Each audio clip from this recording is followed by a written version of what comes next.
नमस्कार बंधुगण बंधु माने आपण माने समस्त को आज ज्योतिष कार्यक्रम को स्वागत।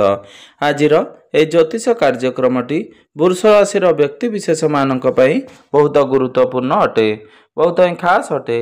कारण वृष राशि व्यक्ति विशेष मानकर जीवन यही रथयात्रा परठारु संपूर्ण रूप से बदलिबाकु जाउअछि। कारण ग्रह नक्षत्र मानकर चलन रे गोटे बहुत बड़ परिवर्तन हेबा पई जाउअछि। आपणकर जीवन में चलुवा समस्त दुख कष्ट एवं समस्यार अंत हेबा पई जाउअछि एवं आपणकर जीवन में नूतन सूर्य उदय हेबा पई जाउअछि। कारण एही रथयात्रा परे बड़ बड़ ग्रह मानकर राशि परिवर्तन करुछंती एवं एहार प्रभाव रे आपणक जीवन में एक सकारात्मक परिवर्तन आसीबाकु जाउछि।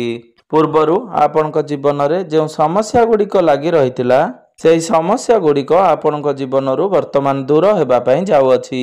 आपणकर स्वास्थ्य शिक्षा प्रेम संपर्क वैवाहिक जीवन भाग्य क्यारियर एवं व्यापार वाणिज्य क्षेत्र रे अनेक परिवर्तन हेबाकु जाउछि। तेबे आपणकर जीवन में केउ सब परिवर्तन हेबा पई जाउछि से विषय रे जानिबा पई आपण माने भिडियोटी को स्किप न करी थरे मात्र शेष पर्यंत निश्चिंत देखंतु एवं वीडियो को गोटे लाइक करी चैनल टी को सब्सक्राइब कर दियंतु। आपण माने जदि सच्चा हृदय रे ईश्वर को भक्ति करुथांती विश्वास करुथांती तेबे भक्ति एवं श्रद्धार सहित कमेंट बॉक्स रे जय श्री जगन्नाथ अवश्य लिखि दियंतु। तेबे बंधु माने आसंतु आरंभ करिबा आज रही कार्यक्रम को जहा कि जन्म राशि एवं चंद्र राशि उपरे संपूर्ण आधारित अटे।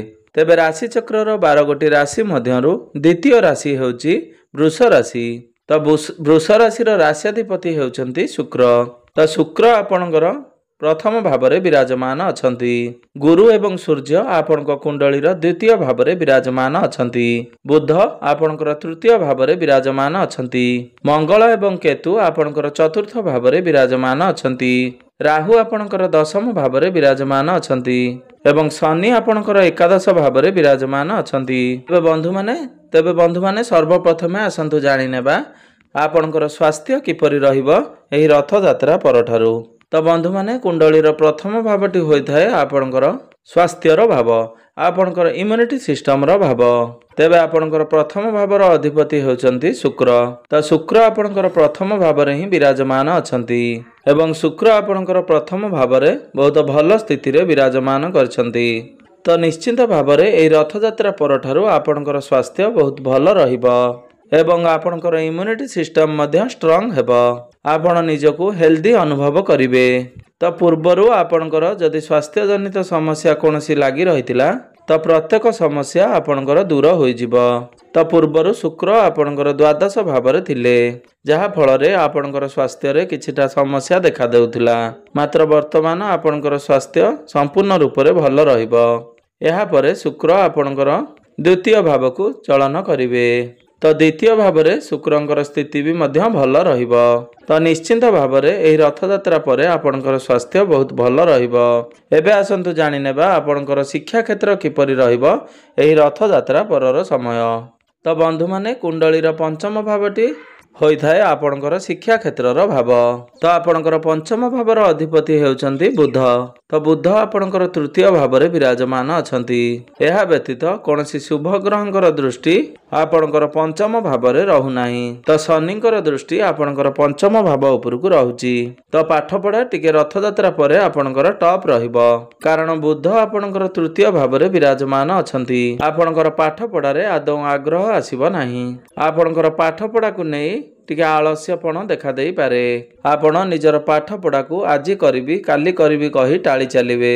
तो जेतेबेले बुध आपणकर चतुर्थ भाव को आसीबे अर्थात अगस्त मासटी आपणकर पाठ पढ़ा पई भल रहिबो।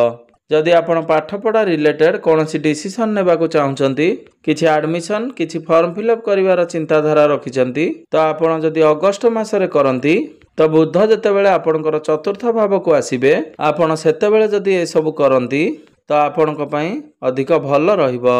ଏବେ ଆସନ୍ତୁ ଜାଣିନେବା ଆପଣଙ୍କର ପ୍ରେମ ଜୀବନ କିପରି ରହିବ ଏହି ରଥଯାତ୍ରା ପରେ। ତ ବନ୍ଧୁମାନେ, କୁଣ୍ଡଳୀର ପଞ୍ଚମ ଭାବଟି ଆପଣଙ୍କର ଶିକ୍ଷାର ଭାବ ହେବା ସହିତ ପଞ୍ଚମ ଭାବଟି ହୋଇଥାଏ ଆପଣଙ୍କର ପ୍ରେମ ଜୀବନର ଭାବ, ଆପଣଙ୍କର ସନ୍ତାନର ଭାବ। ତ ଆପଣଙ୍କର ପଞ୍ଚମ ଭାବର ଅଧିପତି ହେଉଛନ୍ତି ବୁଧ। ତ ବୁଧ ଆପଣଙ୍କର ତୃତୀୟ ଭାବରେ ଅଛନ୍ତି ଏବଂ ଶୁକ୍ର ଆପଣଙ୍କର ପ୍ରଥମ ଭାବରେ ଅଛନ୍ତି। ତ ଶୁକ୍ର ଆପଣଙ୍କର ପ୍ରଥମ ଭାବରେ ଥିବା କାରଣରୁ ଆପଣ ନିଜର ଭୁଲ ଗୁଡ଼ିକୁ ବୁଝିପାରିବେ। ଯଦି ପୂର୍ବରୁ ଆପଣଙ୍କର କୌଣସି ପ୍ରକାରର ସମସ୍ୟା ଲାଗି ରହିଥିଲା ବା କୌଣସି ପ୍ରକାର ମତାନ୍ତର ଲାଗି ରହିଥିଲା ବା କୌଣସି ପ୍ରକାରର ବୈଚାରିକ ମତଭେଦ ଥିଲା, ସେସବୁ ନିଜ ତରଫରୁ ସଜାଡ଼ିବାକୁ ଚେଷ୍ଟା କରିବେ। ତ ଆପଣଙ୍କର ପାର୍ଟନରଙ୍କ ମଧ୍ୟରେ ଟିକେ ଜିଦ୍ଦି ସ୍ୱଭାବ ଦେଖାଦେବ, କାରଣ ଶନିଙ୍କର ଦୃଷ୍ଟି ଆପଣଙ୍କର ପଞ୍ଚମ ଭାବ ଉପରକୁ ରହୁଛି। ତେବେ ଆପଣଙ୍କୁ ହିଁ ଏସବୁରେ ଆଡଜଷ୍ଟ କରିବାକୁ ପଡ଼ିବ। କିନ୍ତୁ ତଥାପି ଆପଣଙ୍କର ପ୍ରେମ ଜୀବନ ଏହି ରଥଯାତ୍ରା ପରେ ଭଲ ରହିବ। ଆପଣଙ୍କ ମଧ୍ୟରେ କନେକ୍ସନ ଷ୍ଟ୍ରଙ୍ଗ ହେବ, ବୁଝାବଣା ଠିକ୍ ଠାକ୍ ରହିବ। ଆପଣ ଦୁଇ ଜଣ ମିଶି କେଉଁଆଡ଼େ ବୁଲାବୁଲି କରିବାକୁ ଯାଇପାରନ୍ତି। ଏବେ ଆସନ୍ତୁ ଜାଣିନେବା ଆପଣଙ୍କର ବୈବାହିକ ଜୀବନ କିପରି ରହିବ ଏହି ରଥଯାତ୍ରା ପରଠାରୁ। ତ ବନ୍ଧୁମାନେ, କୁଣ୍ଡଳୀର ସପ୍ତମ ଭାବଟି ହୋଇଥାଏ ଆପଣଙ୍କର ବୈବାହିକ ଜୀବନର ଭାବ, ଆପଣଙ୍କର ଜୀବନ ସାଥୀଙ୍କର ଭାବ। ତ ଆପଣଙ୍କର ସପ୍ତମ ଭାବର ଅଧିପତି ହେଉଛନ୍ତି ମଙ୍ଗଳ। ତ ମଙ୍ଗଳ ଆପଣଙ୍କର ଚତୁର୍ଥ ଭାବରେ କେନ୍ଦ୍ରରେ ବିରାଜମାନ ଅଛନ୍ତି ଏବଂ 29 ଜୁଲାଇକୁ ମଙ୍ଗଳ ଆପଣଙ୍କର ପଞ୍ଚମ ଭାବକୁ ଚଳନ କରିବେ। ତ ପଞ୍ଚମ ଭାବରେ ମଙ୍ଗଳଙ୍କର ସ୍ଥିତି ବହୁତ ଭଲ ରହିବ। ଏହା ବ୍ୟତୀତ ଶୁକ୍ରଙ୍କର ଦୃଷ୍ଟି ମଧ୍ୟ ଆପଣଙ୍କର ସପ୍ତମ ଭାବ ଉପରକୁ ରହୁଛି। ତ ବୈବାହିକ ଜୀବନ ଏହି ରଥଯାତ୍ରା ପରଠାରୁ ବହୁତ ଭଲ ରହିବ। ପୂର୍ବରୁ ଆପଣଙ୍କ ମଧ୍ୟରେ ଯଦି କୌଣସି ପ୍ରକାର ଡିଷ୍ଟର୍ବାନ୍ସ ଥିଲା ବା କୌଣସି ପ୍ରକାରର ବୈଚାରିକ ମତଭେଦ ଥିଲା, ସେ ସବୁ ଦୂର ହୋଇଯିବ। ଆପଣଙ୍କ ମଧ୍ୟରେ ଅଣ୍ଡରଷ୍ଟାଣ୍ଡିଂ ଠିକ୍ ଠାକ୍ ରହିବ। ଆପଣ ଦୁଇ ଜଣ ପରସ୍ପରକୁ ଭଲ ଭାବରେ ବୁଝିପାରିବେ। ଆପଣଙ୍କ ମଧ୍ୟରେ କନେକ୍ସନ ଷ୍ଟ୍ରଙ୍ଗ ହେବ, ଭଲ ପାଇବା ବଢ଼ିବ। ଆପଣଙ୍କର ବୈବାହିକ ଜୀବନ ସୁଖମୟ ହେବ। ଆପଣଙ୍କର ପାର୍ଟନର ଯଦି କିଛି ଅସୁବିଧାରେ ଥିଲେ, ଆପଣ ତାଙ୍କୁ ସେସବୁରୁ ବାହାରିବା ପାଇଁ ଚେଷ୍ଟା କରିବେ। ଆପଣ ଦୁଇ ଜଣ ମିଶି କିଛି ବଡ଼ ପ୍ଲାନିଂ କରିପାରନ୍ତି। କେଉଁଆଡ଼େ ବୁଲାବୁଲି କରିବାକୁ, କିଛି ନୂଆ ଜିନିଷ କିଣାକିଣି କରିବାକୁ ଆପଣ ପ୍ଲାନିଂ କରିପାରନ୍ତି। ଏହା ବ୍ୟତୀତ ମଙ୍ଗଳ ଆପଣଙ୍କର ଚତୁର୍ଥ ଭାବରେ ଥିବା କାରଣରୁ ଆପଣ ଦୁଇ ଜଣ କୌଣସି ପ୍ରପର୍ଟିରେ ଡିଲ୍ କରିପାରନ୍ତି। ଏବେ ଆସନ୍ତୁ ଜାଣିନେବା ସବୁଠାରୁ ମହତ୍ତ୍ୱପୂର୍ଣ୍ଣ ବିଷୟବସ୍ତୁ, ଆପଣଙ୍କର ଭାଗ୍ୟ, କ୍ୟାରିୟର ଏବଂ ବ୍ୟାପାର ବାଣିଜ୍ୟର ସ୍ଥିତି କିପରି ରହିଛି ଏହି ରଥଯାତ୍ରା ପରଠାରୁ। ତ ବନ୍ଧୁମାନେ, କୁଣ୍ଡଳୀର ନବମ ଭାବଟି ହୋଇଥାଏ ଆପଣଙ୍କର ଭାଗ୍ୟର ଭାବ। ତ ଆପଣଙ୍କର ନବମ ଭାବର ଅଧିପତି ହେଉଛନ୍ତି ଶନି। ତ ଶନି ଆପଣଙ୍କର ଦଶମ ଭାବରେ କେନ୍ଦ୍ରରେ ବିରାଜମାନ ଅଛନ୍ତି। ତ ବୁଧଙ୍କର ଦୃଷ୍ଟି ଆପଣଙ୍କର ନବମ ଭାବ ଉପରେ ରହୁଛି।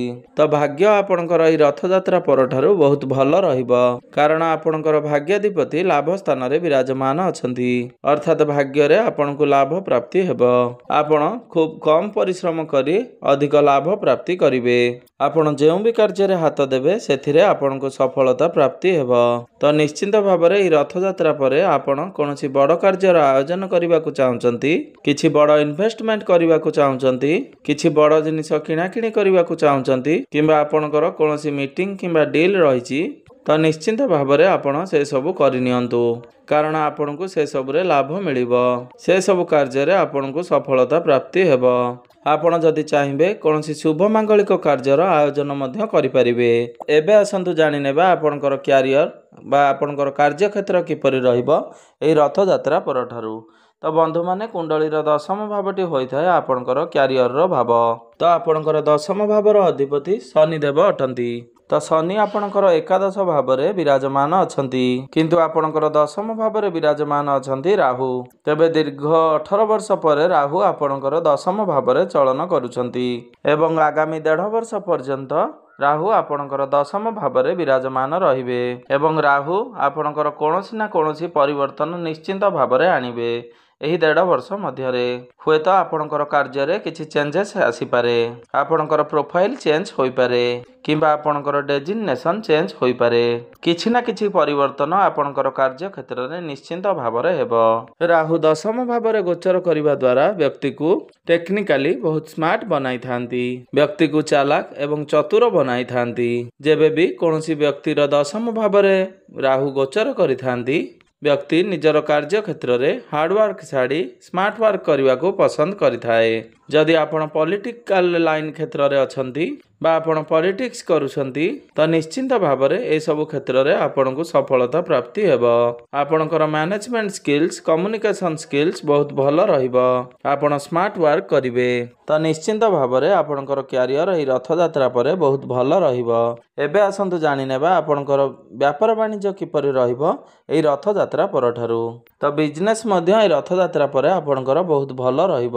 ଆପଣ ବିଜନେସରେ ଗ୍ରୋ କରିବେ। ଆପଣଙ୍କର ଫାଇନାନ୍ସିଆଲ ଗ୍ରୋଥ ହେବ। ଡେଲି ଇନକମ୍ ବଢ଼ିବ। ତ ଆପଣ ଯଦି ନିଜର ବିଜନେସକୁ ଆଗକୁ ବଢ଼ାନ୍ତି ତ ସେଥିରେ ମଧ୍ୟ ଆପଣଙ୍କୁ ଲାଭ ପ୍ରାପ୍ତି ହେବ। ତ ଆମେ ଯଦି ଦେଖିବା ପ୍ରତ୍ୟେକ କ୍ଷେତ୍ରରୁ ଏହି ରଥଯାତ୍ରା ପରର ସମୟ ଆପଣଙ୍କୁ ବହୁତ ଶୁଭ ଫଳ ପ୍ରଦାନ କରିବାକୁ ଯାଉଛି।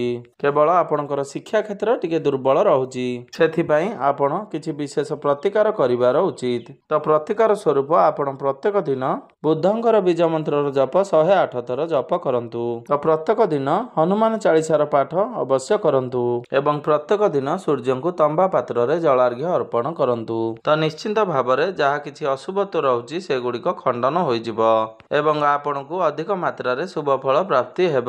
ତେବେ ବନ୍ଧୁମାନେ ଆପଣଙ୍କର ଜୀବନ ମଙ୍ଗଳମୟ ହେଉ ଏହା ହିଁ ଈଶ୍ୱରଙ୍କ ନିକଟରେ ମୋର ଏତିକି